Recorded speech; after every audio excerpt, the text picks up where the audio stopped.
Is it better to buy or rent a home? Buying has almost always been favored over renting when it comes to housing. For generations, the prevailing wisdom has been that renting is wasting money. But what about now, with a tough real estate market characterized by elevated listing prices and interest rates? David Leonhardt has long covered this issue for the New York Times. He's also the author of the book on the economy called Ours Was the Shining Future, the story of the American dream. David Leonhardt, thanks so much for being with us. Thanks for having me.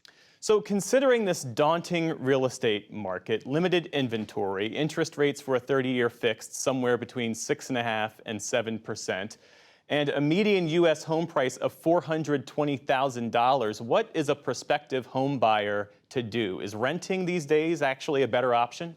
For most people, it is a better option. That is, if you don't already own. I'm not saying that most people should sell their homes if they own. If you own, you probably have a pretty good mortgage rate. But for people who don't yet own a home and are trying to make a decision, the economics of renting have not looked this good in a long time. And I think I understand why people have so long been down on renting. There's even been some shame associated with renting.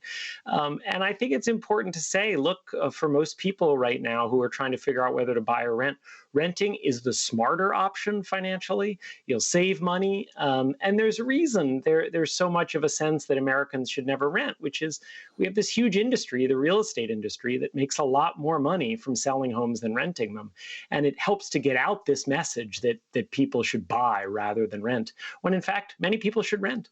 On the other hand, David, rents are sky high right now. As of November, the national median for a one-bedroom apartment was roughly $1,500 a month. In New York City, it was $4,300 a month. So isn't that throwing away money in the sense that you're not building equity when you're paying that much money? It's important to remember all the ways that you also throw money away by buying. There is a very large fee, often in the tens of thousands of dollars, that goes to a real estate agent. That's throwing the money away.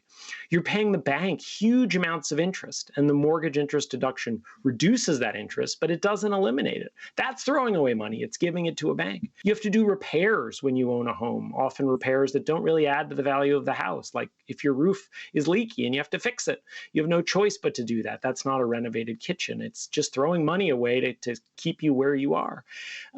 And then finally, there's the opportunity cost. If you didn't buy a home, if you didn't use all that money for a down payment, you could have invested it in the stock market. You could have invested it in other ways.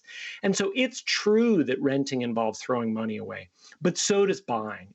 Well, why are home prices so high right now? Because it strikes me that with high interest rates, that would or should suggest that demand would be lower and that sellers would then have to cut the price of the home in order to drive up demand, but that's not happening. No, it's not. And Jeff, the way you describe it is exactly the way a market should work. It's just the housing market is a bizarre market in which psychology plays a really big role. And so what a lot of people do is they say, I'm not willing to accept less than a certain price for their home. Maybe they think about the price they bought it for and they add on the cost of all the repairs and renovations they've done. Or maybe it's a round number. But we've all done this ourselves, or we've known family members who've done it. They've said, well, I'm just not willing to accept less than $350,000. Or less than $850,000 or whatever for their house. And so what they do when they don't find the demand for housing that they want, when they don't get the offers that they want, they pull their house off the market and they think, I'll put it back on later. And so housing ends up having this really artificial quality in which prices don't fall to meet reduced demand. And that's where we are right now. So if you're a would-be home buyer right now, you kind of have the worst of all worlds. Interest rates have gone way up, but prices haven't fallen. And so you really have to pay a huge amount of money to buy a home. And that's exactly why, for most people, again, not forever, but in the short or medium term, renting makes a lot of sense for a lot of people in the Northeast, on the West Coast, in major markets like Atlanta and Dallas and places like that. The worst of all worlds is a really good way to describe it, especially for would-be first-time millennial home buyers. Looking at the 2023 census data, it shows that 20% of men between the ages of 25 and 34 live with their parents, and that's a number that has ticked up since the 1980s. What are some of the cultural costs of this country's housing crisis? So it does make it difficult for people to get launched into their lives. I actually think multi-generational households are fine, even good in many ways.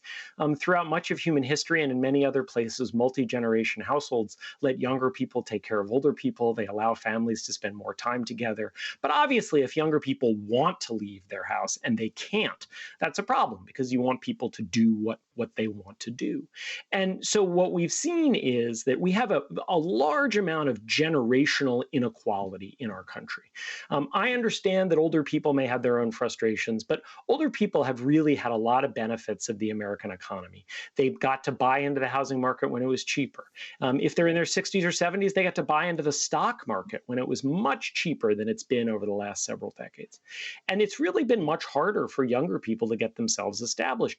And high home prices are another example of generational inequality. High home prices benefit older people at the expense of younger people, and so they serve to aggravate generational inequality. David Leonhardt, always enjoy speaking with you. Thanks so much for your insights. Thanks for having me.